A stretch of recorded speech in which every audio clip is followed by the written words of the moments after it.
interprétation que fait l'Europe ou pas, Emmanuel Navon, en disant c'est finalement un geste qui n'est pas politique, qui est juste technique? D'abord, je rebondis sur ce qu'a dit Nadia. Toutes les administrations américaines, depuis la fin de la guerre de 6 jours, se sont opposées également aux constructions israéliennes au-delà de la ligne verte. Là-dessus, il n'y a pas de différence avec les pays de l'Union européenne. C'est le président Obama qui, le premier, dans son discours au Caire en 2009, avait utilisé le terme de illegitimate, illégitime. Mais si on parle de termes précis, en termes de droit international, c'est vrai que la terminologie européenne est exacte, et précise, pardon, mais elle est fausse. Pourquoi? Parce que ce que les Israéliens appellent la Judée-Samarie et ce que les Jordaniens appelaient à l'époque la Cisjordanie n'a jamais constitué un État souverain. Or, en droit international, un territoire pour être considéré comme occupé, doit avoir été souverain précédemment, ce qui n'a jamais été le cas de la rive occidentale du Jourdain, qui a été conquis et annexé illégalement par la Jordanie. Et cette annexation n'a jamais été reconnue par la communauté internationale, à l'exception de la Grande-Bretagne et du Pakistan. C'est la position aujourd'hui officielle de l'Union européenne. Mais encore une fois, si on parle aussi de droit international, la résolution 242 du Conseil de sécurité qui continue de constituer la base pour toute de l'Union européenne, mais encore une fois, si on parle aussi de droit international, la résolution 242 du Conseil de sécurité qui continue de constituer la base pour tout accord futur potentiel entre Israël et les Palestiniens n'exige pas d'Israël de se retirer aux lignes d'armistice de 1949.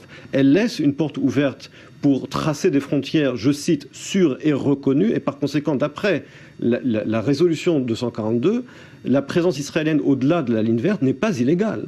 Et donc, certainement, le terme occupé adéquat. est inexact. Il s'agit d'un territoire contesté et pas occupé parce qu'il n'y a jamais eu dans le passé un pays souverain reconnu sur le territoire en question.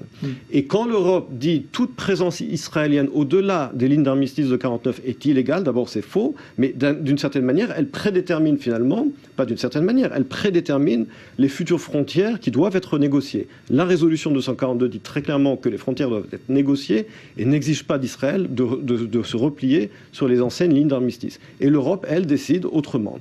Donc, encore une fois, il y a là, à mon avis, un précédent qui est grave et extrêmement problématique dans cette décision de l'Europe à ce sujet. Vous êtes d'accord avec cette interprétation, justement, qui fait qu'on emploie le terme occupé, qui est vraiment une connotation très forte? Ce que Emmanuel a dit est vrai. Je suis consciente effectivement de toute cette histoire de terminologie, de droit international. Il n'y a pas vraiment à revoir là-dessus. C'est vrai, il faut une souveraineté qui n'était pas là, présente, etc. La seule chose sur laquelle je peux rebondir, parce qu'effectivement il n'y a pas vraiment de quoi se disputer par rapport à ça, c'est que l'interprétation des lois est faite par les mêmes personnes qui l'ont écrite ou des autres, mais en tout cas la loi se prête évidemment à interprétation, du fait aussi qu'elle est écrite avec un langage qui se prête à interprétation. D'ailleurs, justement, il faut se retirer des territoires et non pas du territoire. C'est une formulation qui a été faite exprès pour pouvoir permettre une certaine... L'anglais qui fait autorité, c'est from territories. Exactement. Ce donc qui en au pluriel. Français signifie deux territoires, bien que les Français à l'époque est traduit par des territoires, mais c'est la version anglaise qui fait autorité. Tout à fait. Donc je veux dire, même la loi, elle est normalement écrite de manière à pouvoir se prêter à interprétation, justement parce qu'il faut que ça puisse se prêter à interprétation. Alors après, c'est la majorité, hélas, normalement, qui décide comment on interprète une loi, une terminologie, etc. Même le vocabulaire n'est qu'un fait de consensus entre des gens, parce qu'évidemment, il n'y a pas de parole divine. Hein. Là, on parle de vocabulaire humain qui est interprété par les hommes et les femmes, bien sûr. Donc en fin de compte, oui, on parle d'occupation alors que ce ne serait pas tout à fait juste. On parle de légalité, illégalité, alors que selon le droit international, c'est pas tout à fait correct.